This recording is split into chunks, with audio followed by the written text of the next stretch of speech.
ನಮಸ್ಕಾರ. ಆಹಾರ ಯೂಟ್ಯೂಬ್ ಚಾನಲ್ಗೆ ಸ್ವಾಗತ. ಇವತ್ತು ನಾನು ಸ್ಟ್ರೀಟ್ ಸ್ಟೈಲ್ ಎಗ್ ರೈಸ್ ಹೇಗೆ ಮಾಡೋದು ಅಂತ ತಿಳಿಸ್ಕೊಡ್ತಾ ಇದ್ದೀನಿ. ಮೊದಲಿಗೆ ಮೊಟ್ಟೆ ಒಂದು ತೊಗೊಂಡು ಈ ಥರ ನೀರಲ್ಲಿ ಹಾಕಿದಾಗ ಅದು ಮುಳುಗಿದ್ರೆ ಮೊಟ್ಟೆ ಚೆನ್ನಾಗಿದೆ ಅಂತ ಅರ್ಥ. ಅಕಸ್ಮಾತ್ ತೇಲ್ತಿದೆ ಅಂತಂದರೆ ಆ ಮೊಟ್ಟೆ ಚೆನ್ನಾಗಿಲ್ಲ ಅಂತ ಆ ಥರದ್ದನ್ನು ಯೂಸ್ ಮಾಡೋಕ್ಕೆ ಹೋಗಬೇಡಿ. ಅದೇ ಥರ ಎಲ್ಲ ಮೊಟ್ಟೆನೂ ಚೆಕ್ ಮಾಡಿಕೊಂಡು ನಾನಿಲ್ಲೊಂದು 5 ಮೊಟ್ಟೆನ ತೊಗೊಂಡು ಇಟ್ಕೊಂಡಿದ್ದೀನಿ.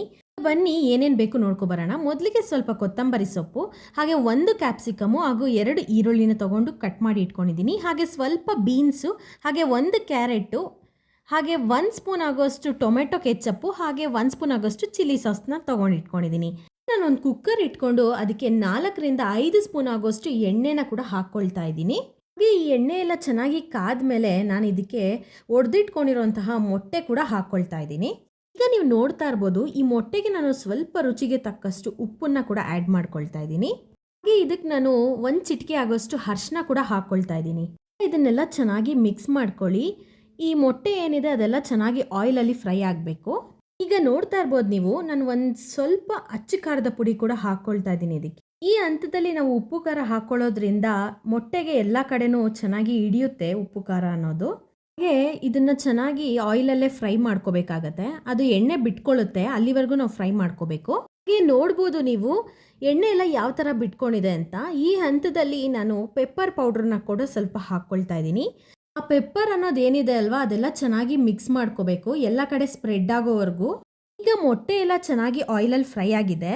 ಈಗ ನಾನು ಆನಿಯನ್ನ ಕೂಡ ಹಾಕ್ಕೊಳ್ತಾ ಇದ್ದೀನಿ ಇದಕ್ಕೆ. ಹಾಗೆ ಕ್ಯಾಪ್ಸಿಕಮ್ನ ಕೂಡ ಒಟ್ಟಿಗೆ ಹಾಕ್ಕೊಳ್ತಾ ಇದ್ದೀನಿ. ಇದೆಲ್ಲ ಸ್ವಲ್ಪ ಫ್ರೈ ಆದರೆ ಸಾಕು, ಸ್ವಲ್ಪ ಹಸಿದಾಗಿದ್ದರೆ ಟೇಸ್ಟ್ ಚೆನ್ನಾಗಿರುತ್ತೆ. ಹಾಗೆ ನಾನು ಇದಕ್ಕೆ ಅಡಿಷ್ನಲ್ ಆಗಿ ಆಯಿಲ್ ಆಗಲಿ ಏನೂ ಹಾಕ್ಕೊಂಡಿಲ್ಲ. ಫಸ್ಟ್ ಎಷ್ಟು ಹಾಕಿದ್ನೋ ಅಷ್ಟೇ ಆಯಿಲಲ್ಲೇ ಫ್ರೈ ಮಾಡ್ಕೊಳ್ತಾ ಇರೋದು ಇದನ್ನೆಲ್ಲ. ಈಗ ನಾನು ಕ್ಯಾರೆಟ್ನ ಕೂಡ ಇದಕ್ಕೆ ಆ್ಯಡ್ ಮಾಡ್ಕೊಳ್ತಾ ಇದ್ದೀನಿ. ಹಾಗೆ ಬೀನ್ಸ್ನ ಕೂಡ ಇದಕ್ಕೆ ಒಟ್ಟಿಗೆ ಆ್ಯಡ್ ಮಾಡ್ಕೊಳ್ತಾ ಇದ್ದೀನಿ. ಇದು ಅಷ್ಟೇ ಚೆನ್ನಾಗಿ ಆಯಿಲಲ್ಲಿ ಫ್ರೈ ಆಗಬೇಕು. ಕ್ಯಾರೆಟ್ ಆಗಲಿ ಬೀನ್ಸ್ ಆಗಲಿ ಎಲ್ಲ ಚೆನ್ನಾಗಿ ಆಯಿಲಲ್ಲಿ ಫ್ರೈ ಆಗಿದೆ, ಹಾಗೆ ಬೆಂದಿದೆ ಕೂಡ. ಈ ಹಂತದಲ್ಲಿ ಚಿಲ್ಲಿ ಸಾಸ್ ಹಾಗೆ ಟೊಮೆಟೊ ಕೆಚಪ್ನ ಕೂಡ ಆ್ಯಡ್ ಮಾಡ್ಕೊಳ್ತಾ ಇದ್ದೀನಿ. ಚೆನ್ನಾಗಿ ಮಿಕ್ಸ್ ಮಾಡ್ಕೊಳ್ಳಿ. ನಿಮಗೆ ಬೇಕು ಅಂದರೆ ಸೋಯಾ ಸಾಸ್ನ ಕೂಡ ಆ್ಯಡ್ ಮಾಡ್ಕೋಬೋದು. ಹಾಗೆ ಒಂದು ಕುಕ್ಕರಲ್ಲಿ ರೈಸ್ನ ಕೂಡ ಪ್ರಿಪೇರ್ ಮಾಡಿ ಇಟ್ಕೊಂಡಿದ್ದೀನಿ. ಈಗ ಈ ರೈಸ್ನ ನಾವು ಈ ಒಗ್ಗರಣೆಗೆ ಹಾಕ್ಕೊಳ್ಳೋಣ. ಈಗ ನಾನು ಇದಕ್ಕೆ ಸ್ವಲ್ಪ ರುಚಿಗೆ ತಕ್ಕಷ್ಟು ಉಪ್ಪನ್ನು ಕೂಡ ಆ್ಯಡ್ ಮಾಡ್ಕೊಳ್ತಾ ಇದ್ದೀನಿ. ಆಗಲೇ ನಾನು ಮೊಟ್ಟೆ ಬೇಯೋದಕ್ಕೋಸ್ಕರ ಉಪ್ಪು ಹಾಕಿದ್ದಷ್ಟೇ. ಈಗ ಇಲ್ಲಿ ಒಂದು ಅರ್ಧ ಸ್ಪೂನ್ ಆಗೋಷ್ಟು ಅಚ್ಚ ಖಾರದ ಪುಡಿ ಕೂಡ ಹಾಕ್ಕೊಳ್ತಾ ಇದ್ದೀನಿ. ನಾನಿಲ್ಲಿ 1.5 ಸ್ಪೂನ್ ಆಗೋಷ್ಟು ಗರಂ ಮಸಾಲೆ ಕೂಡ ಹಾಕ್ಕೊಳ್ತಾ ಇದ್ದೀನಿ. ಮಸಾಲೆ ಪುಡಿ ಎಲ್ಲ ಹಾಕ್ಕೊಂಡು ಚೆನ್ನಾಗಿ ಮಿಕ್ಸ್ ಮಾಡ್ಕೋಬೇಕಾಗತ್ತೆ.